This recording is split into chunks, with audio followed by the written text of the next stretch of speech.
মহান আল্লাহ তাআলা সূরা ইমরানের 185 নং আয়াতের মধ্যে ইরশাদ করতে লাগলেন, কুল্লু নাফসিন যায়িকাতুল মাউত, প্রত্যেককে মৃত্যুর স্বাদ গ্রহণ করতেই হবে। আপনি যে হন না কেন, যত পাওয়ার মতো আপনার মধ্যে থাকুক না কেন, শক্তি আপনার মধ্যে থাকুক না কেন, ক্ষমতা আপনার মধ্যে থাকুক না কেন, একদিন না একদিন মৃত্যুবরণ করতে হবে। যাকে আমরা বিশাল বিশাল মানুষ মনে করি, আমরাও যাওয়ার সময় যে হেক্টের মধ্যে নিয়ে আমাদের কবর দিয়ে আসবে, তাকেও সে হেক্টের মধ্যে তুলে কবর দিয়ে আসবে।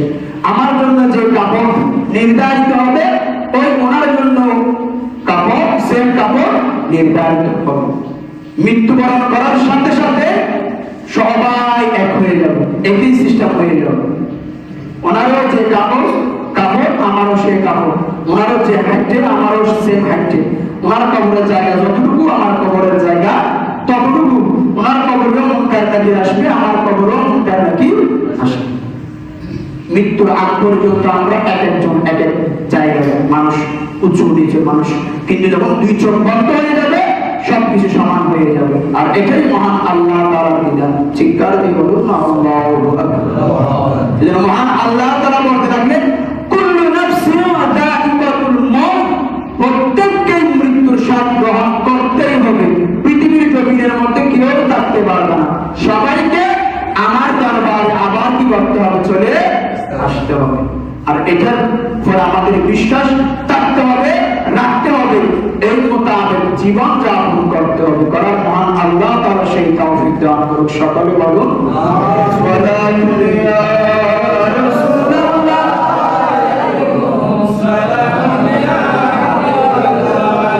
সূরা নিসার ১৮ নং আয়াতের মধ্যে ইরশাদ করতে লাগলেন, আইনামা তাকুনু ইউদরিকুমুল মাউত ওয়ালাউ কুনতুম ফি বুরুজিন মুশাইয়াদা, তোমরা যেখানে থাকো না কেন মৃত্যু তোমাদেরকে ধরে ফেলবে।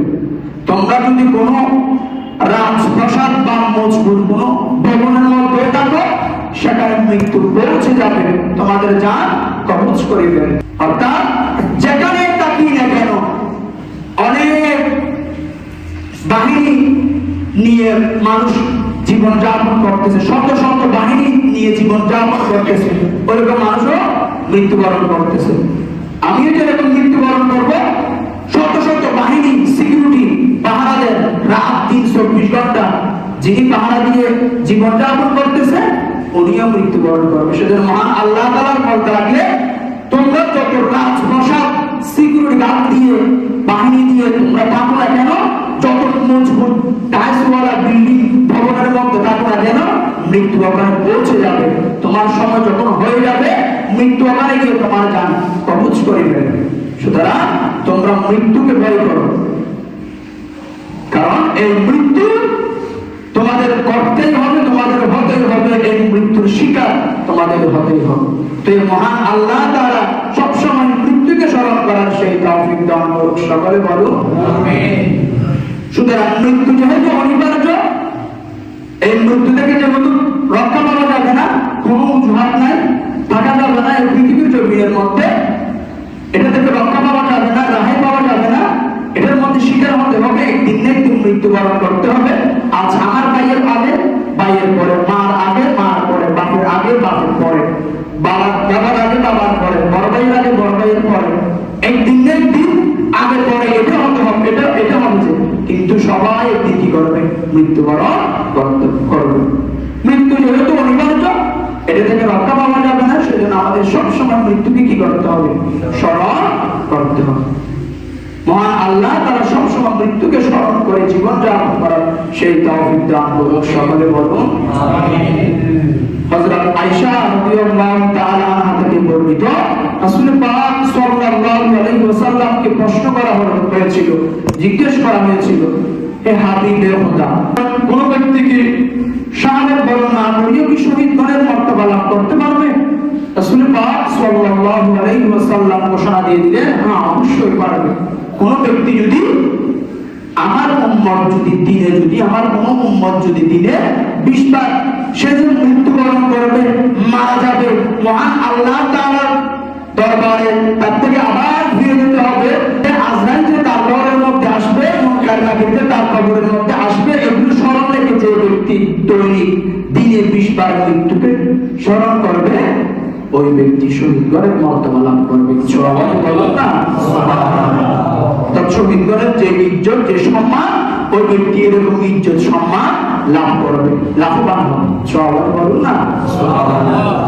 সেজন্য সবসময় মৃত্যুকে কি করতে হবে? স্মরণ করতে হবে। মা আয়েশা রাদিয়াল্লাহু তাআলা আরো বলতে লাগলেন, যে ব্যক্তি বেশি বেশি মৃত্যুকে স্মরণ করে, ওই ব্যক্তির পাষাণ মন নরম হয়ে যায়। মন কি হয়ে যায়? নরম হয়ে যায়। আর মন নরম হয়ে গেলে আপনি সবসময় গুনাহ থেকে দূরে থাকবেন, ভালো কাজ করতে মন চাইবে আপনার। অর্থাৎ যারা মৃত্যুকে স্মরণ করে, মারা যাবো আমি, ওই জিনিসটা মাথার মধ্যে সবসময় থাকে, এদের মন কি হয়ে যায়? নরম হয়ে যায়। আমাদের মতো অনেক মানুষ থাকবে দেখবেন, মানে তার মন সবসময় তো থাকে, গরম থাকে, মন পাষাণের মতো থাকে, মানে তার সব সকল প্রকার কাজগুলো পাষাণের মতো, মানে মানুষের মতো উনি করে না, অমানুষের মতো মানুষ এরকমও আছে। তো এরা এরকম হয় কেন? মৃত্যুর ভয় তাদের মধ্যে কোনো আশা নাই। মৃত্যু যে বরণ করতে হবে, মারা যেতে হবে, এটা তারা চিন্তা করে না। সেজন্য তাদের মনে পাষাণ এরকম হয়ে যায়।